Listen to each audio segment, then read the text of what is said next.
ਸਾਹਿਬ ਸ੍ਰੀ ਗੁਰੂ ਗ੍ਰੰਥ ਸਾਹਿਬ ਮਹਾਰਾਜ ਜੀ ਨੂੰ ਸੀਸ ਝੁਕਾਉਂਦੇ ਹੋਏ ਗੁਰੂ ਗੋਬਿੰਦ ਸਿੰਘ ਮਹਾਰਾਜ ਜੀ ਦੀ ਬਖਸ਼ੀ ਹੋਈ ਫਤਿਹ ਬੁਲੰਦ ਕਰੀਏ ਜੀ। ਵਾਹਿਗੁਰੂ ਜੀ ਕਾ ਖਾਲਸਾ, ਵਾਹਿਗੁਰੂ ਜੀ ਕੀ ਫਤਿਹ। ਸਾਹਿਬ ਸ੍ਰੀ ਗੁਰੂ ਗ੍ਰੰਥ ਸਾਹਿਬ ਮਹਾਰਾਜ ਜੀ ਦੀ ਪਵਿੱਤਰ ਬਾਣੀ ਗੌੜੀ ਰਾਗ ਦੇ ਅੰਦਰ ਸੁਖਮਣੀ ਸਾਹਿਬ ਗੁਰੂ ਅਰਜਨ ਦੇਵ ਮਹਾਰਾਜ ਜੀ ਦੇ ਮੁਖਾਰਬਿੰਦ ਤੋਂ ਉਚਾਰਨ ਕੀਤੀ ਹੋਈ। ਗੁਰੂ ਅਰਜਨ ਦੇਵ ਮਹਾਰਾਜ ਜੀ ਬੜੇ ਹੀ ਵਿਸਥਾਰ ਦੇ ਨਾਲ ਸੰਗਤਾਂ ਨੂੰ ਗੁਰਬਾਣੀ ਦੁਆਰਾ ਉਪਦੇਸ਼ ਬਖਸ਼ਿਸ਼ ਕਰ ਰਹੇ ਹਨ।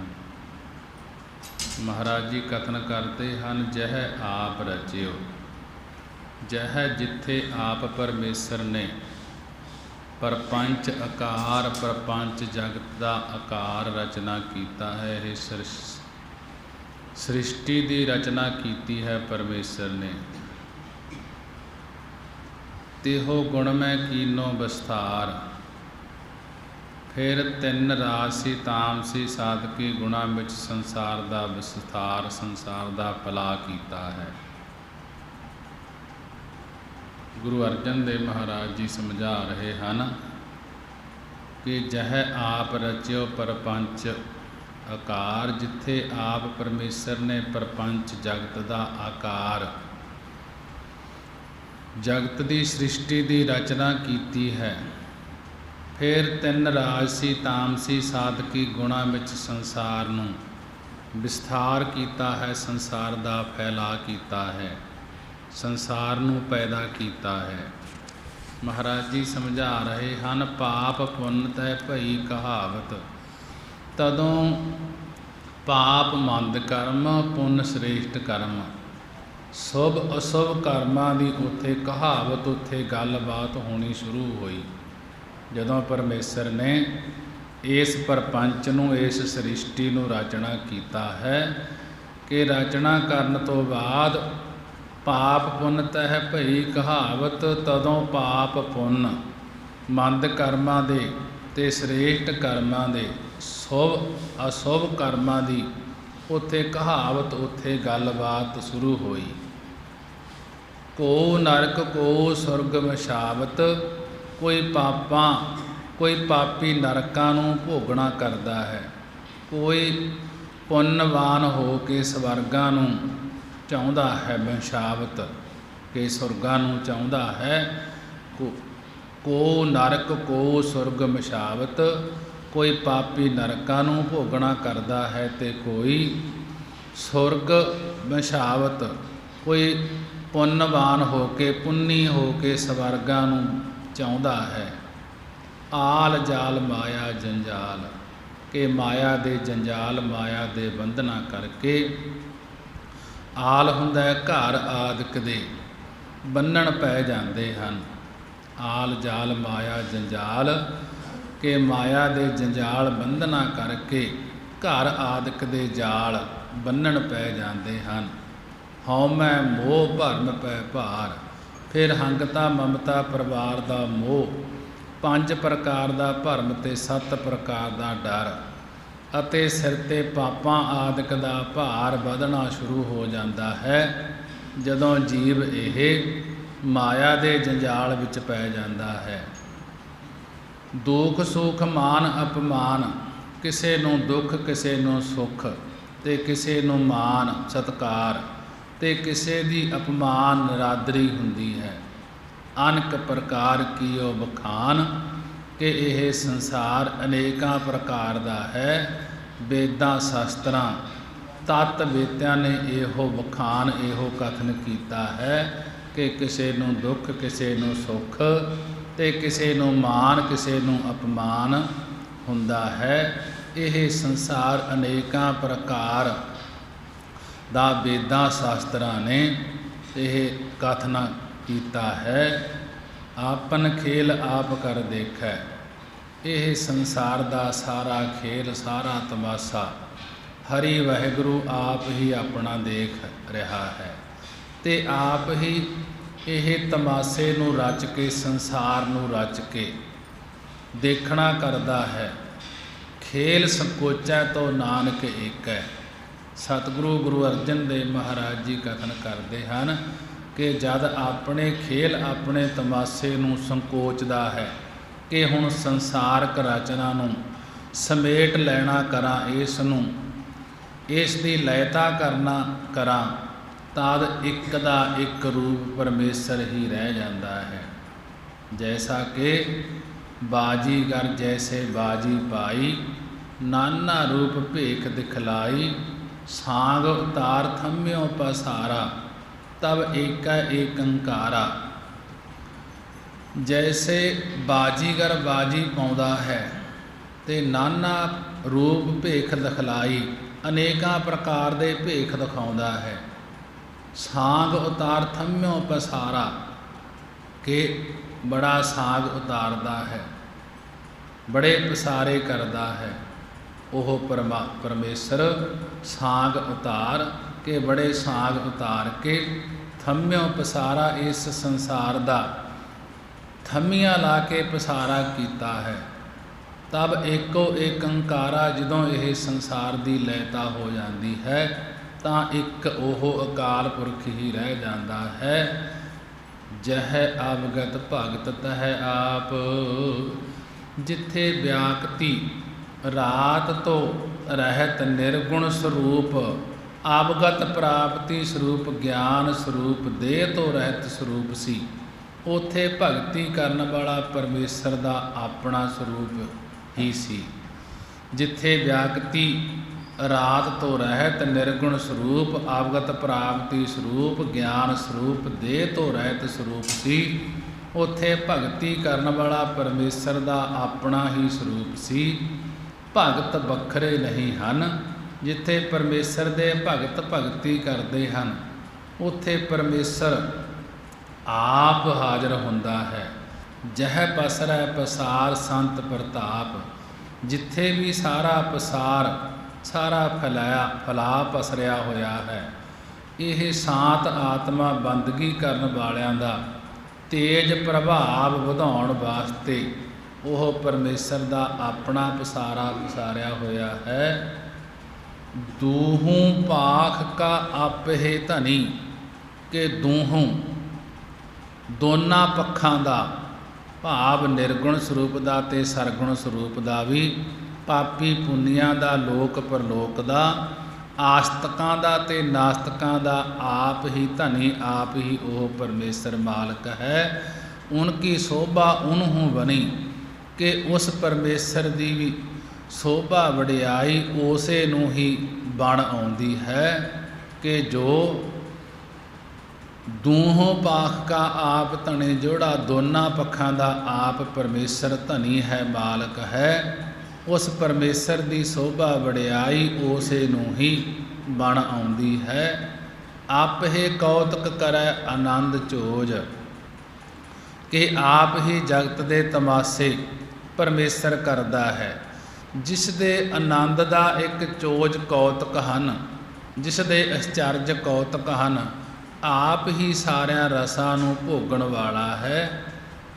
ਆਪੇ ਰਸ ਭੋਗਨ ਨਿਰਜੋਗ, ਤੇ ਆਪ ਹੀ ਨਿਰਜੋਗ ਬੰਧਨਾਂ ਤੋਂ ਰਹਿਤ ਹੈ। ਭਾਵ ਉਸ ਨੂੰ ਕਿਸੇ ਪ੍ਰਕਾਰ ਦਾ ਕਰਤਾ ਭੁਗਤਾ ਦਾ ਬੰਧਨ ਨਹੀਂ। ਉਹ ਪਰਮੇਸ਼ਰ ਸਦਾ ਸੁਤੰਤਰ ਹੈ।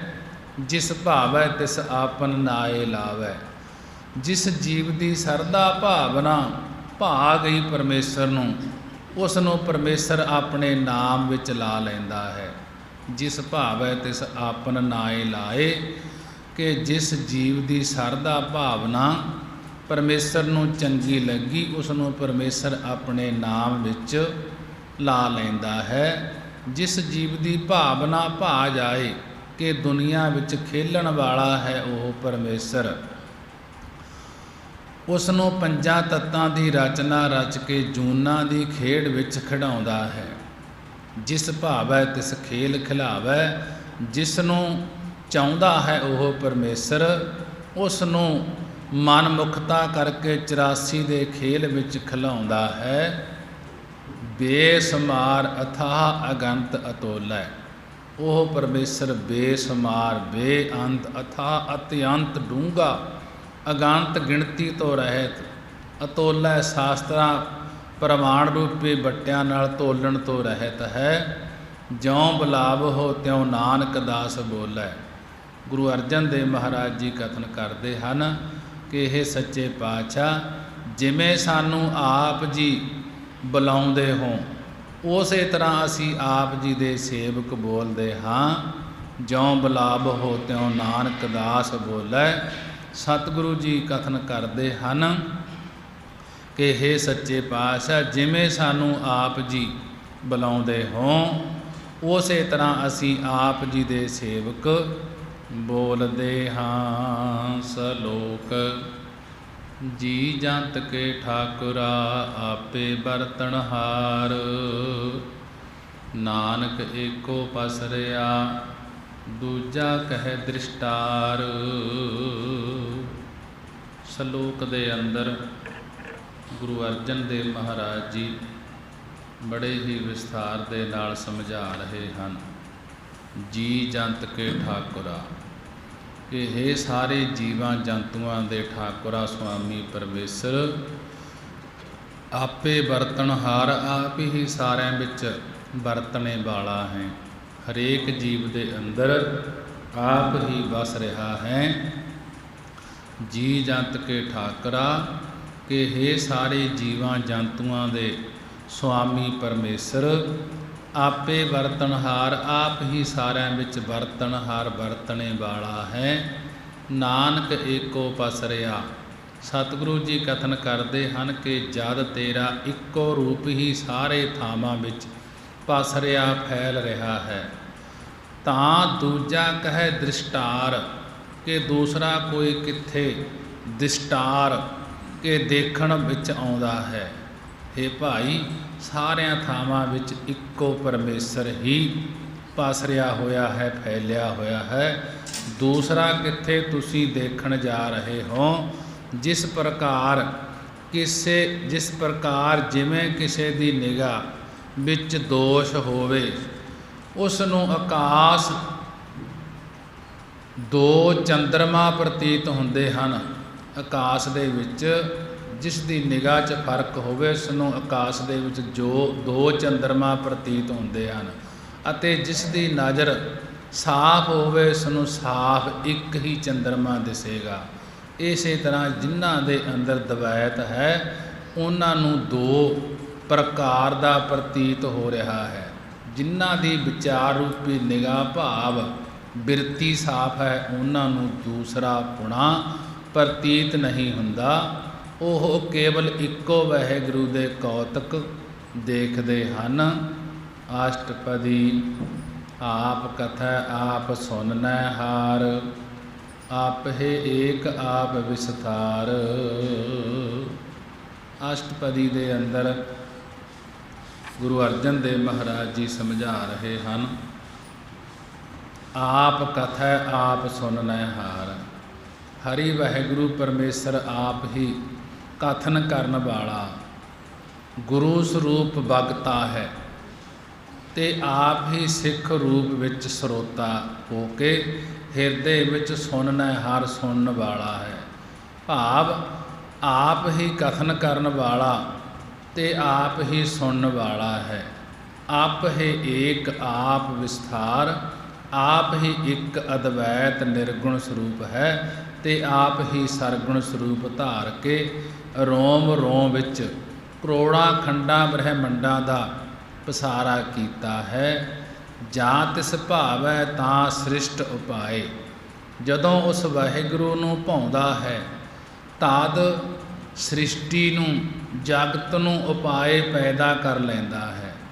ਆਪਣੇ ਭਾਣੇ ਲਈ ਸਮਾਏ ਕਿ ਆਪਣੇ ਭਾਣੇ ਵਿੱਚ ਹੀ ਆਪਣੇ ਹੁਕਮ ਵਿੱਚ ਹੀ ਜਗਤ ਨੂੰ ਅਭੇਦ ਕਰ ਲੈਂਦਾ ਹੈ, ਸਮਾ ਲੈਂਦਾ ਹੈ। ਤੁਮ ਤੇ ਭਿੰਨ ਨਹੀਂ ਕਿਸ ਹੋਏ, ਹੇ ਹਰੀ ਵਾਹਿਗੁਰੂ ਤੁਹਾਡੇ ਤੋਂ ਵੱਖਰਾ ਹੋ ਕੇ ਜੀਵ ਕੁਝ ਕਰਨ ਦੇ ਸਮਰੱਥ ਨਹੀਂ ਹੁੰਦਾ। ਆਪਨ ਸੂਤ ਸਭ ਜਗਤ ਪੁਰੋਏ, ਤੂੰ ਆਪਣੇ ਹੁਕਮ ਰੂਪੀ ਸੂਤ, ਹੁਕਮ ਰੂਪੀ ਧਾਗੇ ਵਿੱਚ ਸੰਸਾਰ ਨੂੰ ਪਰੋਇਆ ਹੋਇਆ ਹੈ, ਜਗਤ ਨੂੰ ਪਰੋਇਆ ਹੋਇਆ ਹੈ। ਚੇਤਨ ਸਤਾ ਰੂਪੀ ਸੂਤਰ ਕਲਾ ਰੂਪੀ ਸੂਤਰ ਵਿੱਚ ਸਾਰੇ ਜਗਤ ਨੂੰ, ਸਾਰੇ ਸੰਸਾਰ ਨੂੰ ਪਰੋਇਆ ਹੋਇਆ ਹੈ। ਜਾਂ ਕੋ ਪ੍ਰਭ ਜੀਓ ਆਪ ਬੁਝਾਏ, ਜਿਨ੍ਹਾਂ ਨੂੰ ਹਰੀ ਵਾਹਿਗੁਰੂ ਜੀਓ ਆਪਣਾ ਸਰੂਪ ਸਮਝਾ ਦਿੰਦੇ ਹਨ। ਸੱਚ ਨਾਮ ਸੋਈ ਜਨ ਪਾਏ, ਉਹੋ ਹੀ ਜਨ ਉਹੀ ਪੁਰਖ ਸੱਚੇ ਨਾਮ ਨੂੰ ਪ੍ਰਾਪਤ ਕਰ ਲੈਂਦੇ ਹਨ। ਸੋ ਸਮਦਰਸੀ ਤਤ ਕਾ ਬੇਤਾ, ਉਹੀ ਸਮਦਰਸੀ ਸਮਕਦਰਸੀ ਸਾਰਿਆਂ ਵਿੱਚ ਵਾਹਿਗੁਰੂ ਦੀ ਜੋਤ ਵੇਖਣ ਵਾਲਾ, ਤਤ ਸਰੂਪ ਦਾ ਬੇਤਾ, ਤਤ ਸਰੂਪ ਦਾ ਜਾਣੂ ਹੈ। ਨਾਨਕ ਸਗਲ ਸ੍ਰਿਸ਼ਟ ਕਾ ਜੇਤਾ, ਸਤਿਗੁਰੂ ਜੀ ਕਥਨ ਕਰਦੇ ਹਨ ਕਿ ਉਹ ਸਗਲ ਸਾਰੀ ਸ੍ਰਿਸ਼ਟ ਸ੍ਰਿਸ਼ਟੀ ਦਾ ਜੇਤਾ, ਜਿੱਤਣ ਵਾਲਾ ਪੁਰਖ ਹੈ ਕਿ ਜਿਸ ਨੇ ਸਮਦਸਕੀ ਸਮਦਰਸੀ ਸਾਰਿਆਂ ਵਿੱਚ ਵਾਹਿਗੁਰੂ ਦੀ ਜੋਤ ਵੇਖ ਲਈ ਹੈ ਕਿ ਉਹੀ ਪੁਰਖ ਇਸ ਸੰਸਾਰ ਨੂੰ ਜਿੱਤਣ ਵਾਲਾ ਹੈ। ਜੀ ਜੰਤ ਸਭ ਤਾਂ ਕੈ ਹਾਥ, ਸਾਰੇ ਜੀ ਜੰਤ ਭਾਵ ਛੋਟੇ ਵੱਡੇ ਸੂਖਮ ਅਸਥੂਲ ਉਸ ਪਰਮੇਸ਼ਰ ਦੇ ਹੱਥ ਭਾਵ ਅਧੀਨਗੀ ਵਿੱਚ ਹਨ। ਉਹ ਤਾਂ ਦੀਨ ਦਿਆਲ ਅਨਾਥ ਕਾ ਨਾਥ, ਕਿ ਉਹ ਤਾਂ ਦੀਨ ਗਰੀਬਾਂ ਤੇ ਦਿਆਲ ਦਇਆ ਕਰਨ ਵਾਲਾ ਤੇ ਅਨਾਥ ਯਤੀਮਾਂ ਦਾ ਸੁਆਮੀ ਹੈ। ਜਿਸ ਰਾਖੈ ਤਿਸ ਕੋਇ ਨਾ ਮਾਰੈ, ਜਿਸ ਦੀ ਹਰੀ ਵਾਹਿਗੁਰੂ ਰੱਖਿਆ ਕਰਦਾ ਹੈ, ਤਿਸ ਕੋਇ ਨਾ ਮਾਰੈ, ਉਸ ਨੂੰ ਕੋਈ ਵੀ ਮਾਰ ਨਹੀਂ ਸਕਦਾ। ਜੈਸਾ ਕਿ ਉਦਾਹਰਨ ਦੇ ਕੇ ਸਾਖੀ ਰੂਪ ਵਿੱਚ ਸਮਝਾਇਆ ਜਾ ਰਿਹਾ ਹੈ। ਜਿਸ ਰਾਖੈ ਤਿਸ ਕੋਇ ਨਾ ਮਾਰੈ, ਕਿ ਜਿਸ ਦੀ ਹਰੀ ਵਾਹਿਗੁਰੂ ਰੱਖਿਆ ਕਰਦਾ ਹੈ ਉਸ ਨੂੰ ਕੋਈ ਵੀ ਮਾਰ ਨਹੀਂ ਸਕਦਾ।